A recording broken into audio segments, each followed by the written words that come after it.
I'm here with my 300 watt portable power station, and this is what I'm going to be using to cook all of my meals today. Counter cooking. No kitchen, no problem. So because this is a 300 watt power station, that means that I can only use appliances that are 300 watts or less with it. So I can use my Hot Logic Mini, which is 45 watts. I can use my Dash Mini rice cooker, which is 200 watts. And I can use my Itaki Pro electric lunchbox, which is also 200 watts. So which appliance I use will depend on what I want to cook. So for breakfast today, I already had a bowl of food that did not require cooking. I had a cut up banana with some freeze-dried strawberries, some slivered almonds, some raisins, and some coconut milk. It was delicious and it was very satisfying.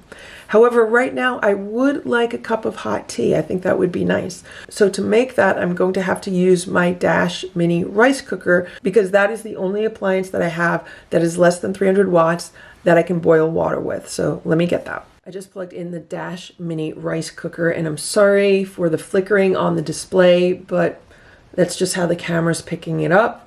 So right now the rice cooker is on warm and it's drawing 26 watts. And if I put it on cook, we should see that go up. It immediately went up to 181 watts. So this symbol here indicates a full battery, and it is 5 full bars. We'll see what that goes down to after the water boils. This doesn't give me an exact percentage of how much of the battery is used. It just gives that symbol. And it shows that the power is being drawn to this outlet, the AC outlet. So this is how I have the rice cooker set up. I'm not using the pot that comes with the rice cooker because that has a nonstick coating, and I just find that I like boiling water better in stainless steel. So I'm using this stainless steel pot. This is the same stainless steel milk pot that fits perfectly on a Dash Mini griddle. Dash Mini griddle uses 350 watts, which is too many watts for this little portable power station. The Dash Mini griddle works great with a 500 watt portable power station, but for the purpose of today's video, I'm using the 300 watt power station. So I have the Dash Mini rice cooker set to cook. The one other thing that I could do is I could put a lid on the water. So I just took the lid from the rice cooker and I put it on top of this pot. It fits, it's a loose fit, but that's okay. I'm not moving this around. This is just staying stationary right now. And I'll be back when the water boils. It's been 15 minutes now, so let's check on the water. There's some bubbles in there, but it's not boiling yet. I'm gonna set a timer for another 10 minutes. It took a total of 45 minutes for the water to come to a rolling boil, which is how I like it, really hot.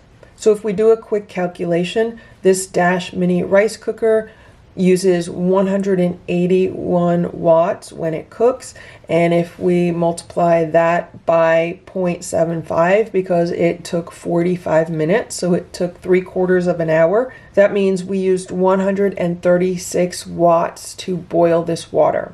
And since this is a 300 watt portable power station, if we take 300 and subtract 136, we are left with 164 watts in this portable power station. Again, these are estimates. The wattage is not always exact, but that gives you an idea. So we've used up almost half of the power in this portable power station just to boil some water. For lunch today, I will be heating up a very generous portion of homemade vegetable lasagna. This was made with lentil noodles. It is really, really good. This was left over from a family gathering the other day. It's been in my fridge, so I am going to heat this up using my Hot Logic Mini, which takes 45 watts. This would be the equivalent of buying like a frozen or packaged meal, or just heating up some leftovers.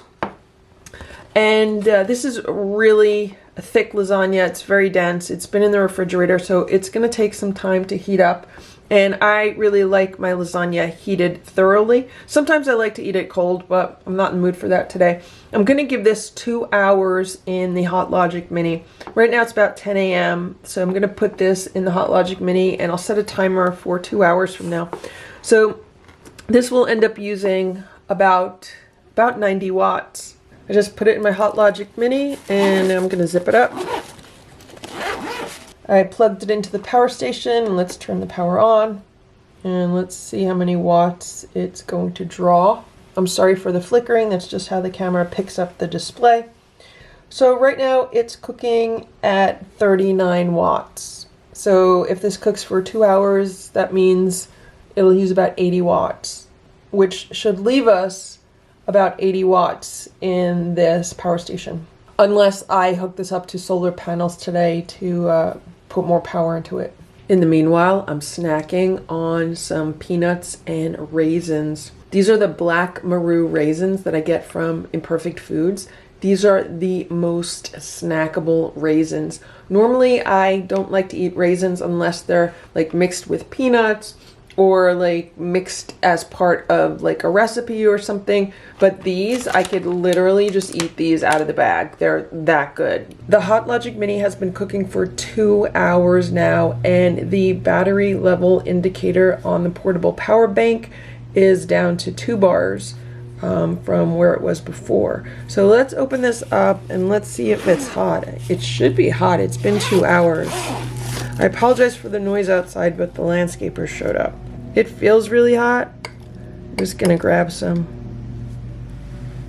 It's really hot, which is nice. So that took 2 hours and there's still 2 bars on the portable power bank. It's 1:30 p.m. It is a beautiful sunny day. So I am going to top off the charge on this portable power station. I just hooked it up to my solar panels, which are outside, and I have 200 watts of solar panels. So this should be recharged in a couple of hours.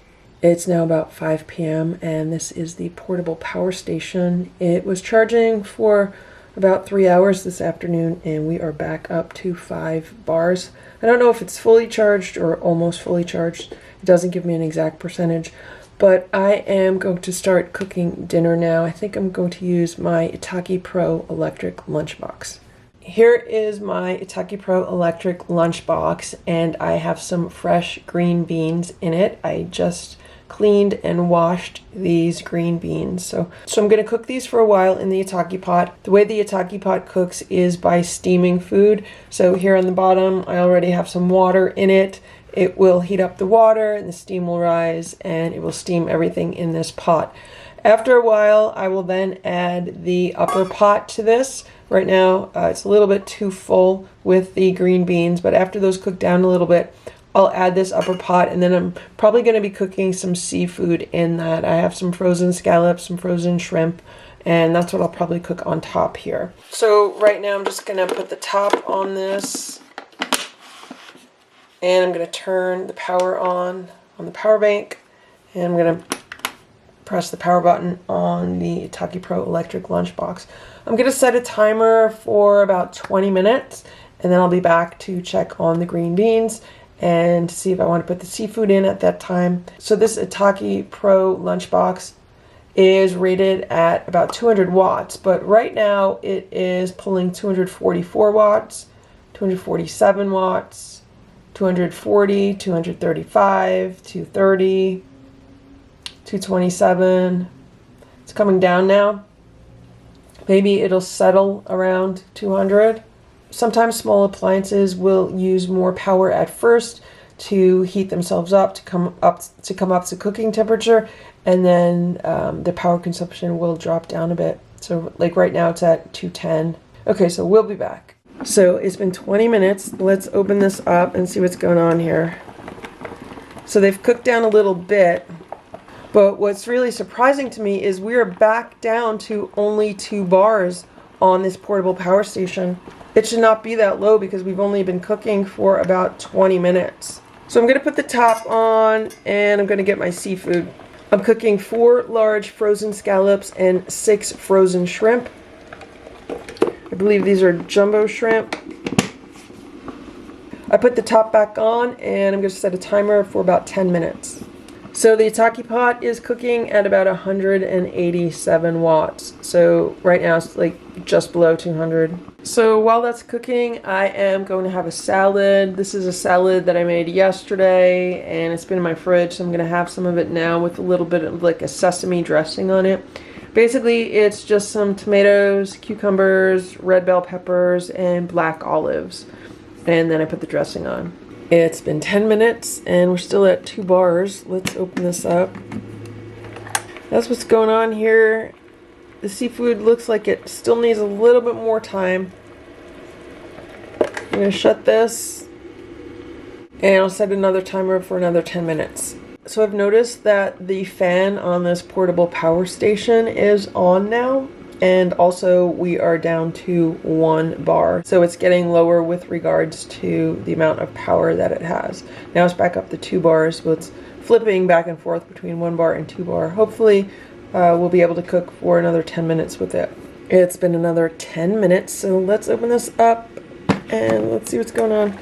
The seafood looks like it's done, and I'm going to assume that the green beans are done also. And we're still down on the last bar, but I'm going to shut this off. So the shrimp is cooked, but the scallops don't look like they're really cooked through. And the green beans are still a bit hard, so I am going to plug them back in. And I'm going to let them cook another 10 minutes or so. I'm going to eat the shrimp, and I'm going to enjoy it with some cocktail sauce. So another 10 minutes have gone by, and then like a minute after that timer went off, then this portable power bank started beeping, and it beeps when it gets down to like no power left. Right now it's showing 1 bar, but it was down to 0 bars. So I turned it off, and let's check and see what's going on here with the Itaki Pro electric lunchbox. So let's check the scallops. Maybe they'll be done now.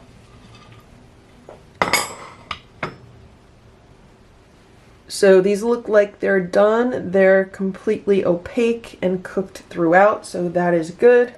And here are the green beans. I'm going to taste one. They're actually nicely cooked right now. They're not too soft, but at the same time, they're not too raw and crunchy. So they're a nice medium. And so this is the 3rd meal that I cooked today in the 300 watt portable power bank. So I boiled water for tea this morning. I heated up some refrigerated leftovers for lunch, which is kind of like the equivalent of heating up like a frozen meal or some kind of prepackaged meal. And then for dinner, I've steamed some shrimp, which I already ate. Then we have some steamed scallops and some steamed green beans. So I think that's pretty good for a 300 watt power station. Now I did hook it up to the solar panels for about 3 hours in the afternoon, which recharged it up to about 4.5 bars. It was still blinking the 5th bar when I unplugged it to use it again. But we just went through all of the power in the device while steaming the seafood and steaming the green beans. So right now, if this was the only portable power bank that I had, I would not be able to use it tomorrow until I recharged it. And around here, it doesn't really fully charge up until the afternoon. So in the morning, it doesn't get enough sun to charge it. And even by noon, it might only be like 20% charged, maybe not even. But then usually between noon and 2 p.m., that's when the majority of the charging will take place, because that's when the sun's rays are really the strongest on the solar panels. Now I have 2 100 watt solar panels for a total of 200 watts. They're not perfectly efficient, so they never charge at 200 watts. On one of the other portable power banks that I had, it showed the wattage that came in, and I think they maxed out at like 140 watts, which should charge this device in a little bit more than 2 hours if you consider that this is a 300 watt device. So that's why it's really good to have multiple portable power stations instead of just one if you're relying on them for daily use. So if I had another one that was fully charged right now, I would be able to use that tomorrow, and then this one would charge tomorrow, and I would just kind of cycle them. One day I use it, the next day I charge it. And so this is how I can cook all of my meals for a day using solar energy and a portable power station. I hope this video was helpful for you. If it was, please give it a thumbs up. Please subscribe to this channel if you'd like me to post more videos like this one. Thanks so much for watching. Have a great day. Bye.